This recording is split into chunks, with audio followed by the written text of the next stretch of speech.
Ifeanyi Chukwu nwa dị egwu ihe rọba n'Israel agbalụsie ngene n'egwu ọma ofu nwa jụrụ bịamana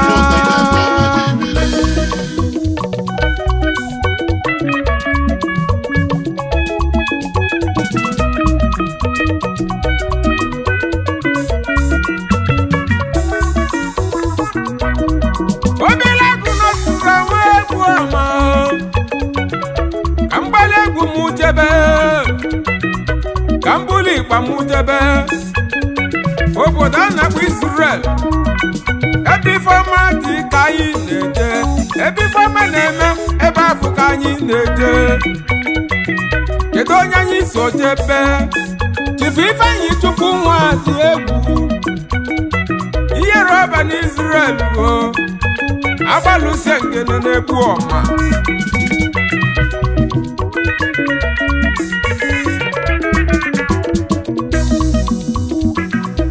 ije obodo niile egwu ọma nwelu mmadụ mana ịbịa n'Israel anyị nwere ihe eri ọba Chief Ifeanyi Chukwu nwa dị egwu ihe eri ọba n'Israel agbalụsie ngene egwu ọma na ya ka anyị so jebe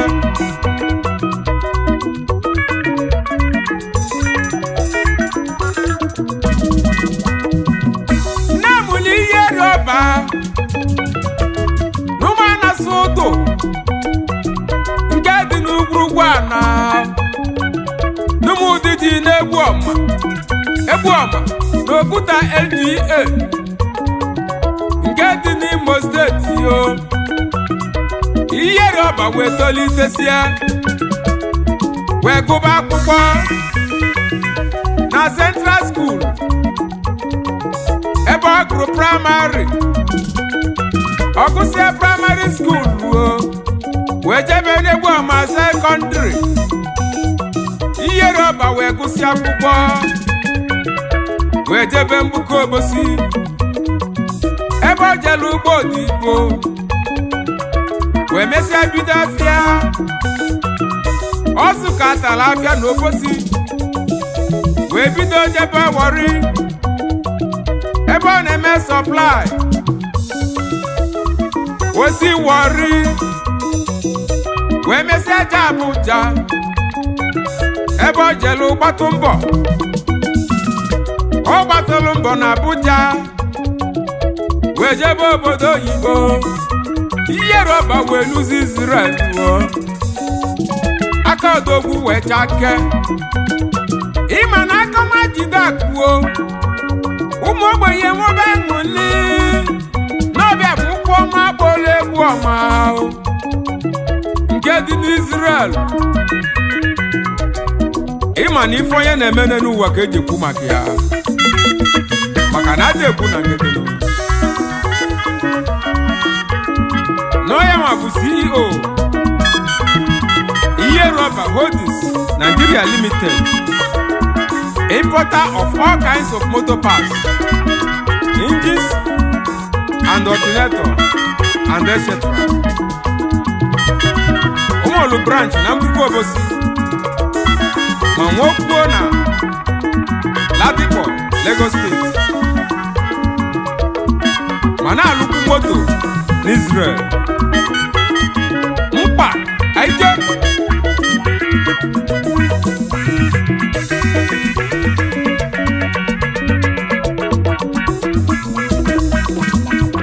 ibeta obodo Israel ije maka ihe rọba ọ ga-agba gị nke ọ na-eme ndị na-enyela aka n'Israel n'afọ akalịla akali ogo ka ejiri mmalụ ya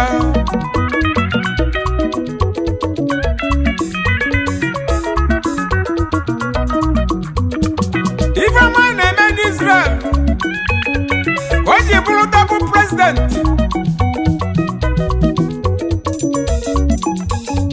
n'ọyanwa bụ president ọhaneze ndị Igbo n'Israel ọkwa ya bụ president Obi Nwanne Social Club n'Israel ya ka o ji wee bụrụ double president n'Israel niile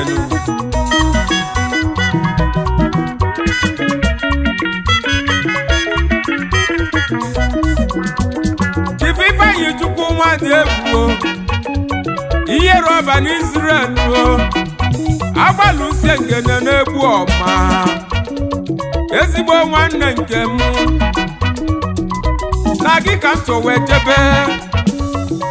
anyị abata Israel ka nchọba nwanne m Chief Ifeanyi Nwadegwu ka anyị jebe Israel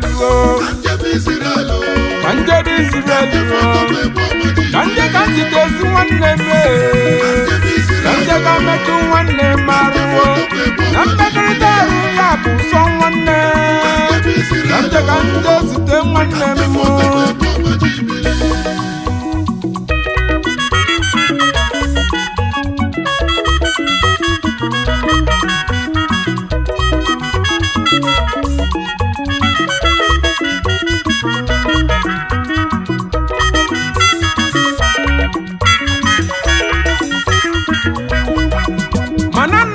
Chief ihe rọba bụ Chief Innocent Nwadegwu omume onye dịrị ya nna mụrụ ezi nwa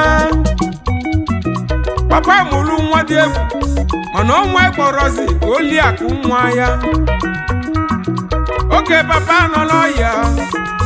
ịmana ihe rọba gbalụ mbọ ka ọ zọta papa mana uche Chukwu mesịrị mee mana nne mụrụ odogwu bụ ezinne Catherine Nwadegwu ezinne dị ga-adị n'igeli akụ nwa gị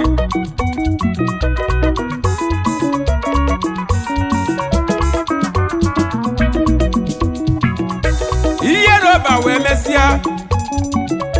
wee jebe ịnụ nwanyị wee jebe awọ mma ebe ọ lụrụ nwanyị ya o jeziri awọ mma wee lụta lọlọ Betty Nwadegwu aka agụ nwanyị 1 Israel ada dị ọrụ mma na awọ mma ni obi wuru n'ọbụ nwunye ya bụ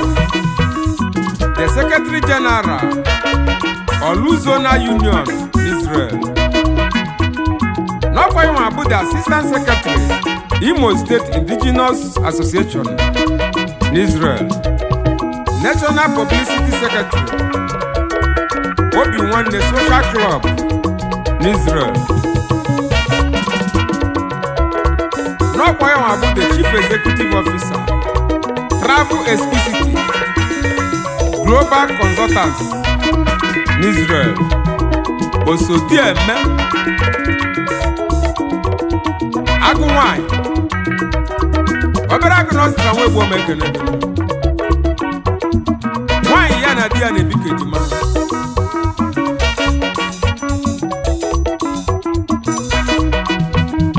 na Chukwu ji ọmụmụ wee gozie fanụ Ezinna Chinonso Nwadegwu Papa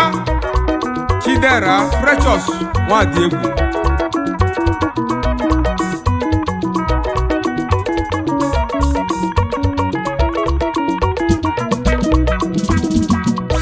ịbata n'egwu ọma akụba akụrụ ihe rọba ịmalụ na onye ilo ogulia mana onye ilo ọgụba na ọ ga-agụ n'ihe eli ọba maka na ada ekpuchi afọ ime aka dị ekpuchi ọnwa ihe rọba n'Igbo odogwuo na odogwu bụ odogwuo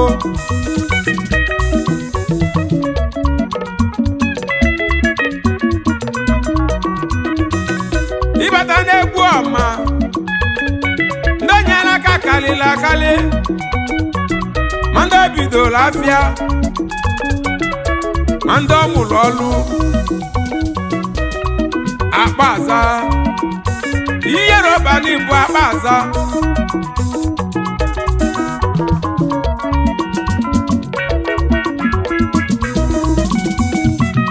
onye ma na ọ ga-eme enwere onye ma na ọ ga-eme ihe rọba n'ịgbala Igbo ghali maka enwere onye ma na ọ ga-eme ka njebe Israel ruo ụmụnne ka njebe Israel ruo ka ngaja zụta ihe ri ọba siri Ifeanyi Chukwu nwa dị egwu agbalusie nke na-enegbu ọma ezi nwanne nke m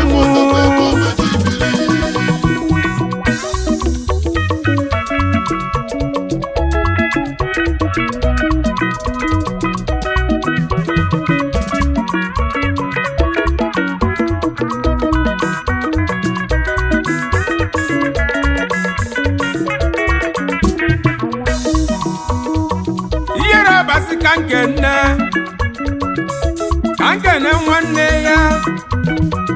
Chukwuebuka nwa dị egwu ihe riri ọbasi ka nkene gị n'egwu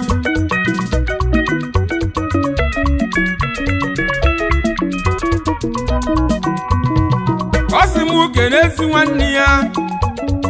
Chinemere nwa dị egwu Solution young man in Negadi ezi nwa mụrụ arịra na nwa chụrụ ụbịam na nwa ọ sị ka nkene ezi ohi ya Injinia Tochukwu na ọjị ọkpata ozu ọra n'egwu ọma niile ọ sị m kelee Wisdom Ejebuga odogwu na n'owe ihe rọba si ka nkene gị n'egwunu Peter Nwezekude ihe rọba si ka nkene gị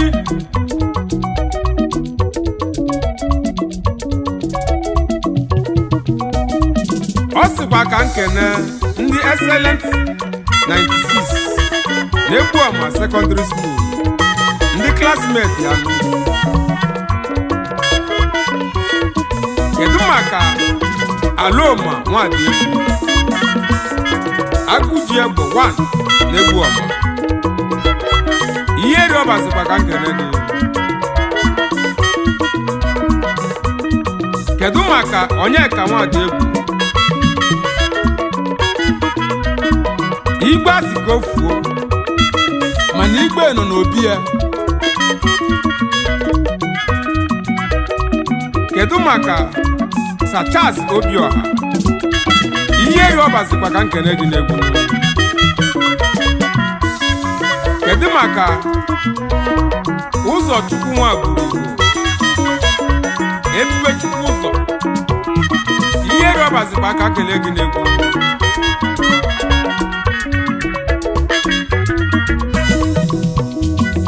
ọ sị nkene ezi ọgọ ya ọ sị ka nkene isi ọgọ ya Chief Leonard Obi ụmụnna nwoke akụwa nọfọ awọ mma ihe rọba sị ka nkene gị Manji Odi afụ nwa Echetanna ihe rọba sị mụ kene gị n'egwunu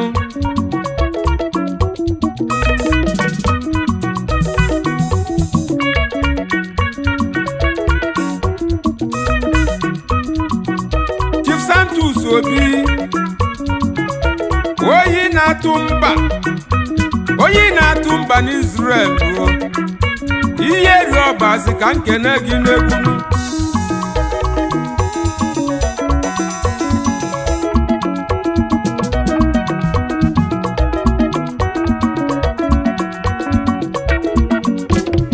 kedu maka Pastọ Kelechi Nwadị egwu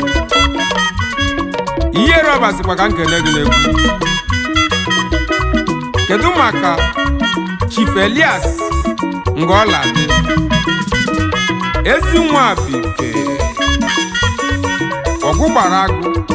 ọkpụkpụ agụ 1 na-egbu ọma ihe ruo ọbazikwa ka nkele dị n'egwu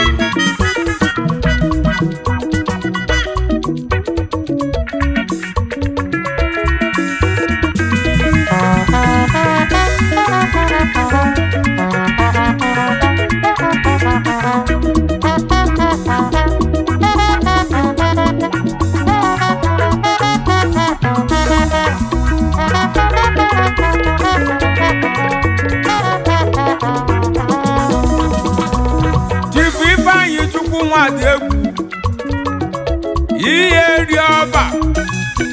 agbalụsie ngene na-egwu ọma onye ama na gị ka anyị si ejenu anyị abata Israel maka gị ya metụ maruo anyị ma n'izuru ka eme ihe ri ọba n'izuru ka eme ndị mere ọgụ erika gị mere ọgọ ga-aba nọmọga dị afụ ndọ nọmọga dị afụ ndọ ihe ri ọba agbalụsie ngene na-egwu ọma ndị na-ekwero na fe emecha kpeta onye ma na ọ ga-eme onye ma na ọ ga-eme ka ijebe Israel ka njebe Israel agaga zụta ihe ri ọba agbalụsie nke na-egwu ọma jibi ibe anyị nwadị egwu